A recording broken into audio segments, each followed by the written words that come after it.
You don't need to try to be God. You are. But if you try to be God, it means you don't know you are. And therefore you try to know and dominate the future. And you believe prophets and things like that. Well, the prophecy is simply contaminating the future with the past. Because if you know the future, there's no surprise for you. A completely known future is past. You've had it. Where the future and the past come together, it seems to be there isn't anything there. There is no now, really. You know, how could we exist? There's no now to exist in. The past and the future come right together. Where is that place in between? How long is it? There are two answers to that question. This is a real fun question. I love it. He's saying, really, there is no now. There is the future and the past come together. The future turns into the past, and it goes, blip. In no time at all, the future has become past. And so we get this frantic feeling. Where did it go? Let's take the small view, first of all. The now is infinitely short, and yet it's the only thing that is. In that case, this whole world is an illusion. It doesn't really exist. Now, the other side of the matter is this, that this short now is an illusion of the clock. We make our second marks on clocks as thin as is consistent with visibility, and therefore we always think of the present as crossing the hairline. That's too long. See? How short can you get? See? But really the present isn't like that at all. There is nowhere else but now. Everything that happens is happening now. Well, it's like your field of vision. Your field of vision isn't just a point of light. Your field of vision is an oval. It isn't fuzzy at the edges. It just ceases to be at the edges. But there's plenty of room in it to see something move across. So now is a big slobby thing. But it comes out of nothing. Is there no need for man to seek for something or is the now? No, there is no need to seek for a meaning. If we ask life to have a meaning, we look for something other than life to be that meaning. I see the process of life as an essentially musical process which has no meaning except itself. It is going round in circles like we love to spin in circles when we're dancing. Like children love to spin around in circles till they get dizzy. That's fun. And so the articulation of wonderful patterns is the meaning of life. I feel that instead of getting into these infinite regressions of what is beneath, what is behind, look, it's right out in front of you now. Well, if that's the case, what do you propose? What do I propose? Nothing.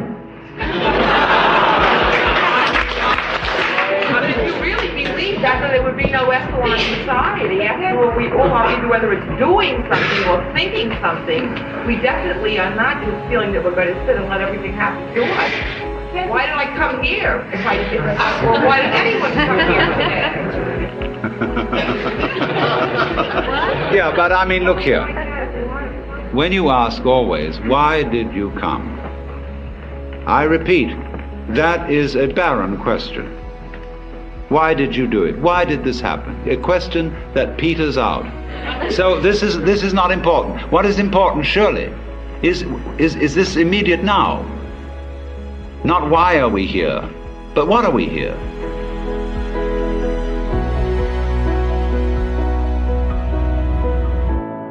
Yes. Aren't there really two different ways you can search for something? The second one almost isn't a search. There's the way of intellectually trying to figure it out and plan it, and there's the way of experiencing it. And part of your experience would be taking in what would happen in the future. And that second way isn't a bad search, it's just really being.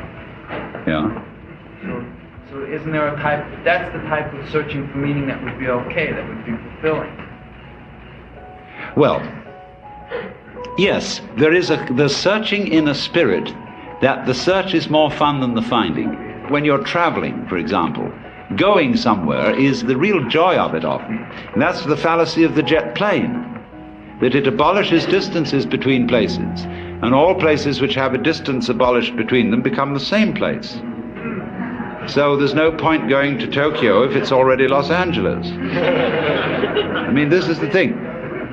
The Chinese word for the way is Tao, T-A-O. And the path is what we're looking for. In the Chinese sense, you see. The Tao is the works, baby. That is the which than which there is no witcher. And that's like when the Chinese poet is wandering in the forest and he looks at the clouds and he says, where are they going? No one knows. Where does this path lead? No one cares. I'm wandering on and on in a great forest without thought of return. That is poetic feeling. It's the mysterious going nowhereness of things.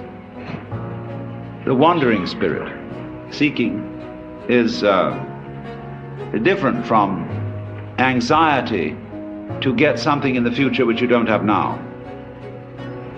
What is your criterion for heaven now or hell now? Are you juxtaposing with beauty as opposed to ugliness? Yes. At least, you see, I know when I'm confronted with the beautiful, or when I pass into the beautiful, as I know when I pass into the ugly.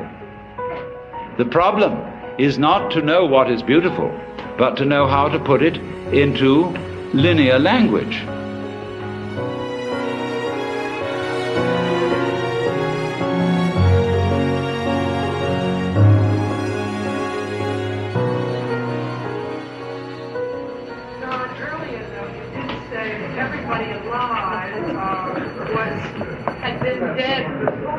Yes, that's a different matter. Now look, one of the most interesting meditations is to think about death and imagine what it would be like to go unconscious and never become conscious again.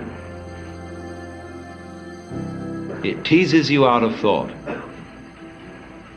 And while you think of that, you get a mirror image thought, which is about your birth. My goodness, you came to without ever having gone unconscious. That's pretty weird. And it seems to me that if that happened once, it can happen again. When you die, boing, there's a blank. And the next thing you know is, just as you did it before. Because every I that comes into this world is I. It's me. It's you. But yet I is always central. Everyone feels he's the center of the universe. And on the surface of a sphere, any point may be the center. Here it is. Every time it happens, it's me. Question, could we ask you about love? What is love? Love is not a what.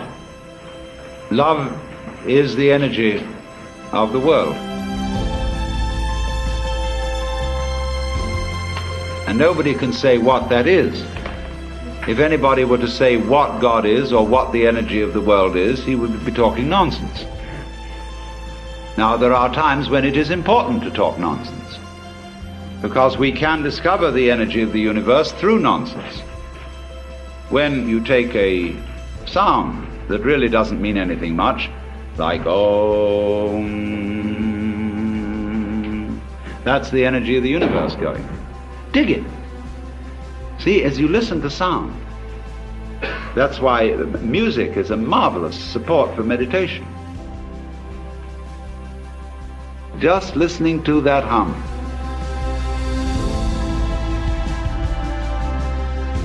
There goes the energy of the universe. Would you say that we meditate for the sake of the meditation, not because if I meditate at some future date something may or may not happen? Then if you do that, it isn't meditation. Right. Meditation is centered in the here and now. Done for some other reason, it isn't meditation. It stops dead right there. What is Satori? Satori is any kind of aha eureka phenomenon, only specifically applied to discovering who and what you are. The clear light is that. You say, I saw the light. It doesn't necessarily mean that there was the physical hallucination of a flash. It may mean suddenly everything becomes transparent. It's just as the problem vanishes and you stop asking the question. Can you risk being God outside of this situation? What do you mean, risk it? The thing, the problem is no risk being God. The risk is being human.